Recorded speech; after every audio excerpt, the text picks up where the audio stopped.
Shane Dawson, as I'm sure any of you who came to this video know, is a longtime YouTube personality who makes long-form documentaries about other channels, conspiracy theories, and the beauty community. Jake Paul and Jeffree Star, two other largely successful channels, occupy the majority of his content's focus. But this wasn't always the case since his online presence stretches back over a decade. As of late though, he's become embroiled in drama because of a combination of recent actions and content of his older videos. But I'm just gonna make something clear right now. I don't know much of anything about the current drama Shane Dawson is involved in, and nor do I care. It's not what this video is about, so if you're expecting me to talk about it in depth, I'm afraid I'm gonna have to disappoint you, because even though the topic is technically related, since he deleted a lot of videos because of it, I really don't want to get into long explanatory discussions about politics, morals, or any of that touchy stuff. I was tempted, but I think it only distracts from the actual subject here, and I don't really want to complicate things when I don't need to. Got it? Good, let's move on. Shane Dawson is someone that I myself have been watching from a distance for a lot of his time spent on YouTube. And as I started creating commentary videos, he was always a potential topic I had tucked aside, but always for different reasons as the years passed. Shane has received several major waves of popularity and essentially caught lightning multiple times. While other personalities have come and gone throughout his history, Shane himself has remained flexible enough to adjust the landscape as it changes, and managed to stay relevant through most of YouTube's history. But the drawback, or advantage to this, depending on how you look at it, is that being flexible to change means that eventually your image will shift so much that you'll be unrecognizable from beginning to end, as a personality and content-wise. The problem is that your audience may not always like both versions. This is definitely the case with Shane Dawson. In the early years, Shane Dawson created countless skits and comedy videos about all kinds of subjects with a variety of characters. This was typical for the time, and Shane Dawson has always tended to follow trends while putting his own little spin on things. He did this on a channel known as Shane Dawson TV, alongside a secondary personal account called Shane. As the years passed, he would continue to create this same form of content, but at an increased output and with even more second channel content relative to the primary. Then, around 2012, his content would see a shift as Shane began to diversify his efforts into other ventures. Most notably, his movie called Not Cool, his 2 books, and an independent music career. None of this was surprising considering Shane himself has admitted to wanting to have a career in film among other mainstream creative ventures. YouTube seemingly was never viewed as a stopping point for him. Although, like most YouTube stars who pursue success in other mediums, his other outlets proved largely ineffective. His books were bestsellers, but many viewed this to be a technicality since he already had a large fan base, and both were autobiographical, so the market was already laid out for him. Still, it's worth noting that both did get very positive reader responses. I myself even own physical copies and have read both. They're written decently enough and have some interesting bits, so overall they're not the worst books to have come out of a YouTuber. His movie, however, was critically panned to such a degree that to this day it sits as the lowest rated movie on the entirety of Metacritic, and its response elsewhere isn't much better. Shane indirectly addresses this on page 225 of his second book, titled It Gets Worse, saying, quote, "Just like Mr. Roberts, some people still don't get me. They think I'm disgusting. Human trash, as someone on Reddit referred to me once. But there are even more people who understand what I do and appreciate it. For every bad review, there are 100 others like the ones below. And to me, that's all that matters." He then shows 2 positive reviews of Not Cool, then finishes by saying, quote, "To those who get me, thank you. To everyone who doesn't, thank you too. You give me the motivation to keep succeeding to piss you off." Unquote. It seems that in these instances, he brushes off people's critiques of him under the grounds that they just don't get offensive humor. But without getting sidetracked, I think it's fair to note that in this situation, most were criticizing him over the fact that these jokes were bad, not offensive. Comedy, of course, is subjective, but most would argue that offensive humor can come off as tasteless when done improperly, and can be funny when done correctly. And while I don't think Shane is necessarily wrong about there being a group who hates his videos just because of the types of jokes he's making, this isn't the reason why most hated his movie. I bring this up because I think it's important when discussing Shane Dawson's videos, given the events that would follow. To this day, Not Cool is his only feature film, and It Gets Worse was his last book. All of these creative endeavors outside of video making came to a close in 2016, and later that year, Shane would then refocus his efforts fully on YouTube, though presumably he was still trying to dip his toe further into film. As a result, he would infrequently upload high-budget short films on his main account. His second account, however, was another matter. Shane began producing content akin to most other popular YouTubers at the time, but saw particular success with his conspiracy theory videos. And it was at this point that I had decided to discuss him. I had been a fan of his earlier content, which in my opinion was a lot more effortful, and was planning on talking about him to bring up the overarching topic of how YouTube has switched to a quantity over quality approach, and that even though the majority of Shane's videos had become the typical generic unscripted YouTube content, it wasn't necessarily on him since the former approach is no longer financially viable to rely on and reasonably expect to keep growing. But following this, he would go on to get his second wind of popularity with his new content, which culminated in his videos shifting into the long-form documentary-based content most know him for today. This led to his main and alternate accounts becoming abandoned, with the exception of his original secondary channel. This has now gone to surpass his main almost 3 times over. Now, in my opinion, the separation of his 2 primary forms of content led to a disconnect between these 2 audiences. These videos were not just drastically different in their approaches, but were also on different channels entirely, and made 4 to 5 years apart. Many, such as myself, knew him from the early 2010s as another skit channel in the same vein as Smosh, while viewers today know him as a vlog-style documentarian with an emphasis on conspiracy theories. And while most may remember his roots, not many have directly seen the content within them. Character of this guy who's like crazy and will say anything and like tries to make people laugh by shocking them.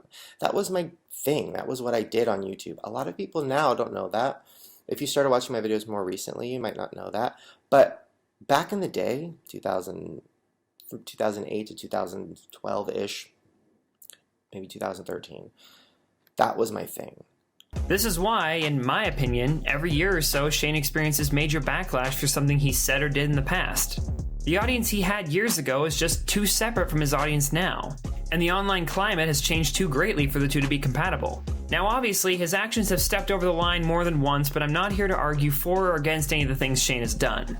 Instead, I simply want to address the content itself that's gone missing in the wake of this. As many of you know, Shane has had several YouTube channels that he's used actively.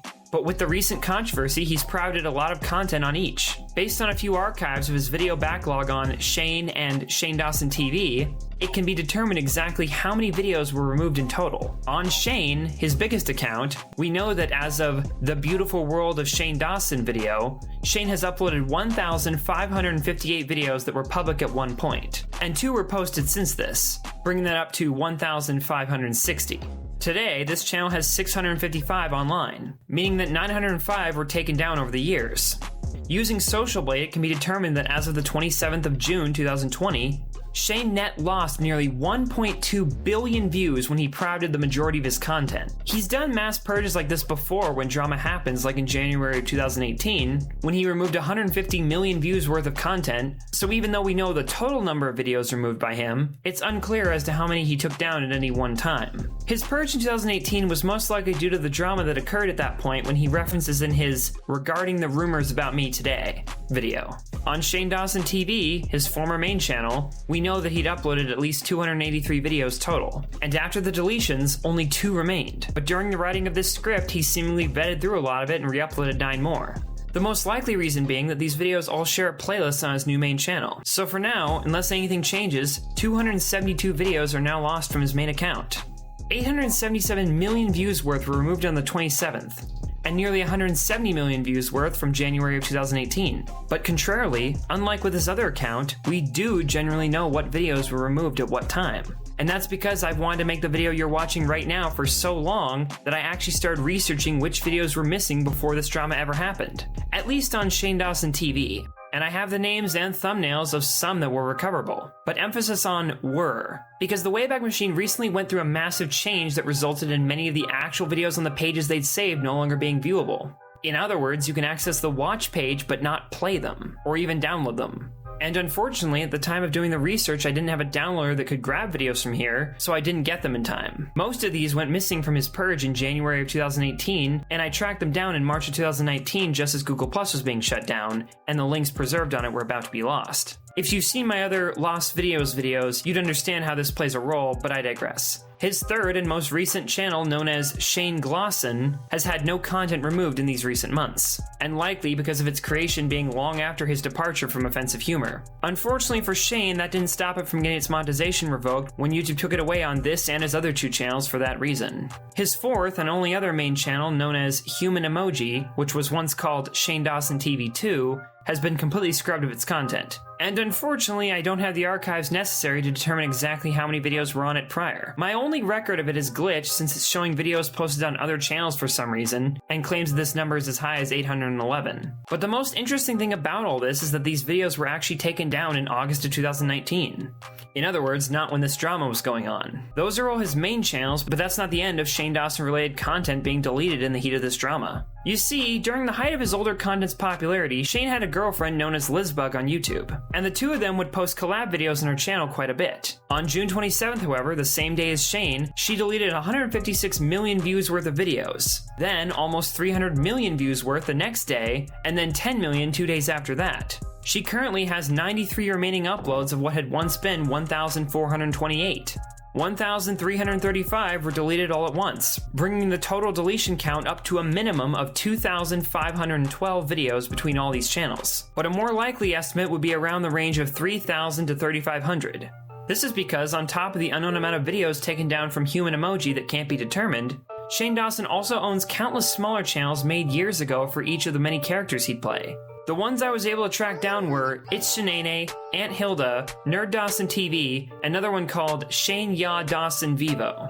I know these are all owned by him simply because of their age, large subscriber count, and because all of them have had videos expunged from their account in the past few days. But I can't find any record to prove for sure he's behind them. With those deletions, it would be a pretty big coincidence if he wasn't. And the alternative is he's using Content ID to take down re-uploads, which is unlikely since pulling up these videos' URLs tells you that they're privated. Still, whether by re-uploaders or not, it is his content going missing regardless. Shane may have forgotten he even owned them because their content was deleted quite a while after the videos on his main accounts, but all within the same span of time, which is too close together to be a coincidence. Insert Shane Dawson conspiracy theory joke here. He deleted 50,000 views worth of videos from Aunt Hilda, 13,000 worth from Shane Ya Dawson Vivo, and almost 500,000 from It's Shanae on the 3rd of July, then over 40,000 from Nerd Dawson TV on the 4th, and then over 1.2 million more views from It's Shanae on the 5th. I did grab all these videos from their channels as soon as I could, but unfortunately it looks like he got to most of them before I did,